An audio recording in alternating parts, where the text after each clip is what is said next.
Le Parc d'Olin vous présente le week-end sportif. Et avant de parler donc de football et de l'Euro, des matchs du week-end, on va quand même parler un petit peu de l'événement finalement pour la course à pied ce week-end dans la région. C'est demain à Villeneuve-d'Ascq, là à Collormirade. À Collormirade, on va rappeler rapidement ce que c'est. Alors c'est un 5 km, c'est pas très long, ça n'est pas chronométré, même s'il y a un classement. Et c'est une course un petit peu délire, c'est pour avoir de bons souvenirs, de belles photos, hein, on court et puis à plusieurs endroits du parcours, eh bien, on se fait asperger par des canons à peinture. On a aussi la possibilité d'avoir un petit sachet de peinture et d'asperger ses collègues et ses copains. C'est une course très très festive, hein, la Collormirade. Il y a plusieurs étapes en France et ce week-end c'est celle de la métropole lilloise à Villeneuve-d'Ascq. Donc c'est demain, il est encore possible de s'inscrire. C'est 35 € l'inscription tardive. C'est un tout petit peu moins, je crois, si on s'inscrit avec quelques copains. Et puis donc on nous donne un kit avec une paire de lunettes parce qu'il faut protéger les yeux bien sûr, un t-shirt et puis un petit sachet de peinture. C'est très festif. Ça se termine par un petit festival avec quelques concerts. Voilà, c'est demain au Stadium Lille Métropole de Villeneuve-d'Ascq et ce sera assurément très festif avec beaucoup d'ambiance. Et c'est vrai que 5 km, c'est tout à fait accessible à tout à chacun. On peut le faire en marchant, il n'y a pas de Absolument. souci, il n'y a pas de chronomètre. Allez, un mot de basket avec une rencontre pour l'histoire du côté du Portel ce soir. Ouais, pour moi, c'est le rendez-vous sportif de la région ce week-end.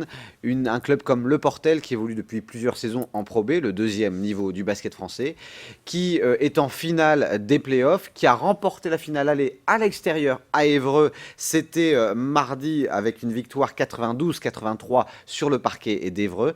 Et puis là, ce soir, ils ont la possibilité de devenir champion de France de Pro B et surtout de décrocher un ticket pour la Pro A, le plus haut niveau du basket français, hein, où le Portel se retrouverait avec l'Asvel, avec Pau Orthez, avec bien sûr le BCM Gravelines Dunkerque, avec un tout petit budget. On va rappeler que le Portel, Ouais. c'est une ville à peu près 10 000 habitants, hein, et c'est assez exceptionnel parce que bon, pour jouer à ce niveau-là, il faut quand même beaucoup d'argent, il faut beaucoup de moyens. C'est la question justement, est-ce qu'il y a quand même un avenir? Est-ce qu'on peut quand même espérer, c'est pas encore fait, mais voir le Portel se maintenir en Pro A? On sait que Boulogne avait eu du mal quand même il y a 2 ans.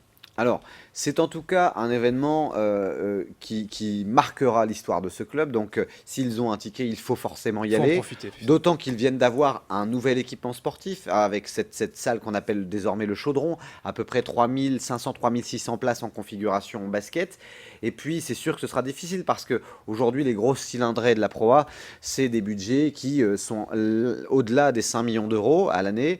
Il y a beaucoup d'équipes qui sont à 4 millions, 4 millions 5, 4 millions 8. Là, le Portel, s'ils arrivaient à avoir un budget entre 2 millions 5 et 3 millions, ce serait déjà beau. Et encore, je suis un peu sceptique. Mais en tout cas, c'est une belle aventure pour les joueurs du Portel qui ont fait une belle saison, qui ont fait surtout de superbes playoffs, hein, parce que 2 fois de suite, ils ont perdu la première rencontre avant de gagner le match retour et la belle. Et puis face à Évreux, ils ont vraiment leur chance ce soir dans une salle du Portel, un Chaudron qui va être survolté, un 3600 supporters pour les pousser vers ce ticket pour la Pro A. Ça va être un gros rendez-vous du basket régional ce soir, donc au Chaudron, au Portel.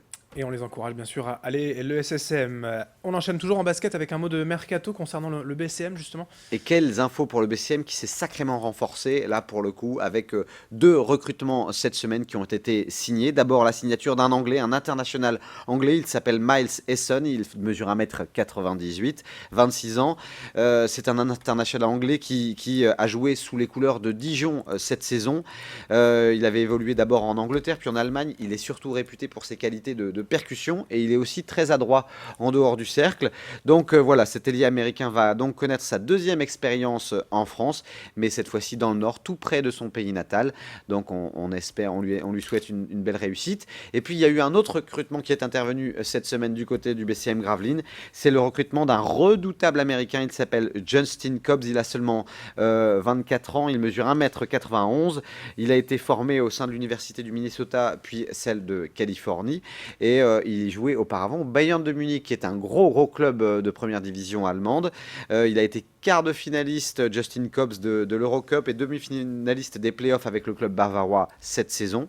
Et Cobbs apportera certainement ses qualités athlétiques et un véritable sens de la création. Ça va certainement faire du bien au BCM Gravelines, qui, on le sait, va perdre Albici, son meneur phare.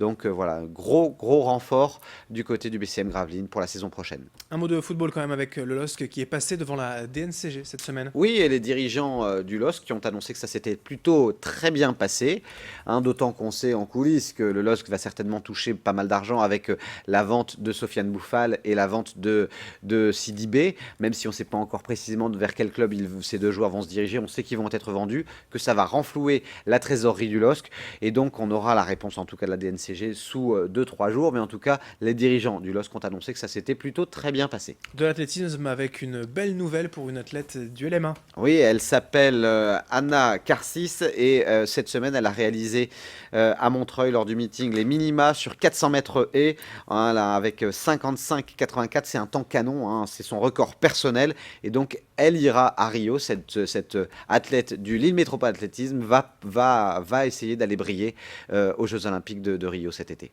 Bon, on termine avec la question, forcément je ne peux pas passer à côté. Pronostic quand même pour le match d'ouverture France-Roumanie. Alors attention à la Roumanie. La Roumanie, c'est typiquement une équipe piège. C'est une équipe qui peut un peu endormir ses adversaires et puis qui est capable d'aller très très vite, notamment en contre. Ça devrait aller vite du côté des ailes parce qu'en Roumanie, il y a un très très bon ailier. Mais je pense que si les premières 20 minutes se passent bien, si la France arrive à prendre la main sur ce match et à marquer la première, après ça devrait dérouler parce que les Roumains seraient obligés de se découvrir. Et les Français adorent quand une équipe se découvre, notamment on l'avait vu un petit peu face à l'Écosse, et même complètement regroupée derrière, l'Écosse avait pas pu empêcher les attaquants français de passer. Donc voilà, il faut bien démarrer la rencontre, mais si les tricolores mettent la main sur ce match, ça devrait bien se passer. En tout cas, c'est le match d'ouverture. Attention, les Bleus auront la pression.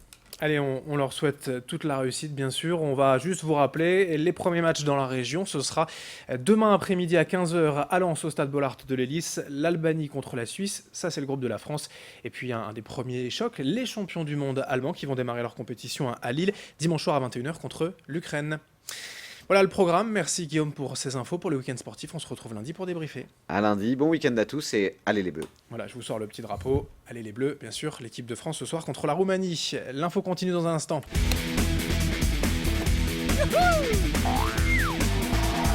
Le Parc d'Olin, destination nature et sensations, vous a présenté le week-end sportif.